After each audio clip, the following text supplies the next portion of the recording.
దెంగబెట్టండి cinema. ఏం నచ్చలేదన్న? ఎందుకు నచ్చదా?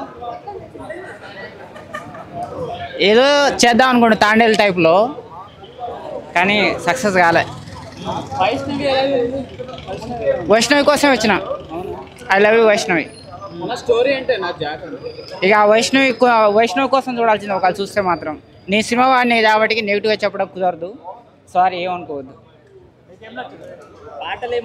Cinema దెంగబెట్టండి అన్న. ఏం నచ్చుతుంది ఏం నచ్చలేదు, వైష్ణవి చైతన్య ఒకరితే నచ్చింది అంతే, ఏది లేదు.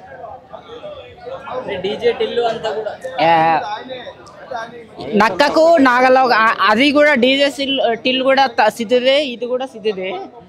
దానికి దీనికి నక్కకు నాగలోకానికి ఎంత తేడా ఉంటుందో అంత తేడా ఉంది. నేను దాని మీద నాకు ఎలాంటి కోపం లేదు, కానీ నేను కూడా సినిమా మనిషిని కాబట్టి ఇంకా పెద్దగా నెగిటివ్గా చెప్పడం కూడా కరెక్ట్ కాదు. ఎందుకంటే వాళ్ళు కూడా డబ్బులు పెట్టి లక్షల రూపాయలు ఖర్చు పెట్టి సినిమా తీస్తారు, అందు గురించి పెట్టిన పెట్టుబడి అన్న రావాలి కదా, మరి మనం నెగిటివ్ చెప్పడం కరెక్ట్ కాదు. అంతా దెంగబెట్టండి మొత్తం అంతే, ధమాకారావు.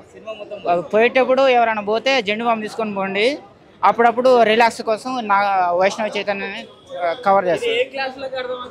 అదా పీజీ చేయాల్సిందే, పీజీ చేయాలి, పీజీ చేయాల్సిందే. స్టోరీలు అన్ని ఈ సినిమాలే ఎక్స్పెక్ట్ చేస్తాం, కానీ దేశం కోసం ఇంత కష్టపడవచ్చు అన్న చెప్పే విధంగా సినిమా అయితే చాలా బాగుంది. యాక్చువల్గా ఏం లేదు, స్టోరీ అయితే చాలా నీట్గా వెళ్ళిపోయింది. మన సిద్ధు జొన్నలగడ్డ భారతదేశం కోసం ఏదైనా చెయ్యాలి, సో నేను రా ఏజెంట్ అవ్వాలని చెప్పి ఇంటర్వ్యూలు అటెండ్ అవుతాడు. సో ప్రతి ఇంటర్వ్యూలో కూడా ఫెయిల్ అవుతాడు అనమాట. నువ్వు దేనికి పనికి వెళ్ళిపో అని చెప్పేసి అంటారు. సో ఇలా ఎవరు జాబ్ ఇచ్చేదేంది, నేనే రా ఏజెంట్ అని చెప్పేసి అనుకుని ఓన్గా రా ఏజెంట్ అవ్వాలని చెప్పేసి పాకిస్తాన్ మీదకి వెళ్ళడం, వాళ్ళ శత్రువులు పట్టుకోవడం ఇట్లా ట్రై చేస్తూ ఉంటాడు. సో ఈ కన్వర్జేషన్లో మన ప్రకాష్ రాజ్ గారు రా ఏజెంట్ అనమాట. సో వీళ్ళిద్దరి మధ్యలో ఉండే కాన్వర్జేషన్ చాలా ఫన్నీగా ఉంటుంది. ఈ డైలాగులు కానీ సిద్ధు జొన్నలగడ్డ అంటేనే డైలాగులు, ఈ సినిమాలో డైలాగ్స్ అయితే మాత్రం చాలా అంటే బాగున్నాయి. అండ్ మన బేబీ క్యూట్ బేబీ అయితే ఈ సినిమాలో హీరోయిన్గా అంటే ఒక ఏజెన్సీగా చేయడం అనేది బాగుంది. వీళ్ళిద్దరు కాన్వర్జేషన్ సినిమా ఓవరాల్గా చెప్పాలంటే సింపుల్గా ప్లెయిన్ స్టోరీతో చాలా క్యూట్గా వెళ్ళిపోయింది. లాస్ట్ అసలు క్లైమాక్స్ అయితే మాత్రం ప్రకాష్ రాజ్ గారు ప్రాణాల్లో ఈయన కాపాడి జాబ్ కొడతాడు, అది హైలైట్. సినిమా ప్రతి ఒక్కరు కూడా ఖచ్చితంగా చూడండి. అంటే డైలాగ్స్ అయితే మాత్రం మస్తు ఉన్నాయి, సాంగ్స్ ఏమి లేవు. బ్యాక్గ్రౌండ్ మ్యూజిక్ అయితే మాత్రం బాగుంది. పాకిస్తాన్లో నేపాల్లో కొన్ని సీన్స్ ఉంటాయి, చాలా హైలైట్గా ఉంటాయి. సినిమా ఓవరాల్గా మాత్రం గుడ్ సూపర్ హిట్. నిలబెట్టిండు బ్రదర్. కాకపోతే స్టోరీ పర్లేదు, బాగానే ఉంది.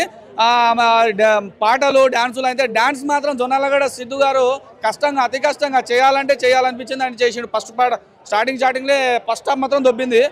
ఆయన జొన్నలగడ్డ హీరో రాగానే కొద్దిగా నాకు బాగా అనిపిస్తుంది. మిగతా వాళ్ళ క్యారెక్టర్ అన్న వేస్ట్. ఆయన ఏమంటారు, ఆయన ప్రకాష్ రాజ్ గారి క్యారెక్టర్ బాగుంటుంది. కాకపోతే ఆయన తెలుగు భాషకు రెస్పెక్ట్ ఇవ్వని గాడిదేవాడు. మన తెలుగు వాళ్ళంటే రెస్పెక్ట్ ఇవ్వడు వాడు. అట్లాంటి వాళ్ళకు మనము క్యారెక్టర్ గిట్ట ఇవ్వద్దు అండి. ఆయన ప్లేస్లో మన చాలామంది జగపతి బాబు అదేవిధంగా సాయి కుమార్ లాంటి వాళ్ళు మంచి లెజెండ్ యాక్టర్స్ ఉన్నారు. ఆ ప్లేసు ప్రకాష్ రాజ్ గారి ప్లేసు ఆయనకి వాళ్ళకి ఇచ్చి ఉంటే బాగుండదని నాకు అనిపించింది.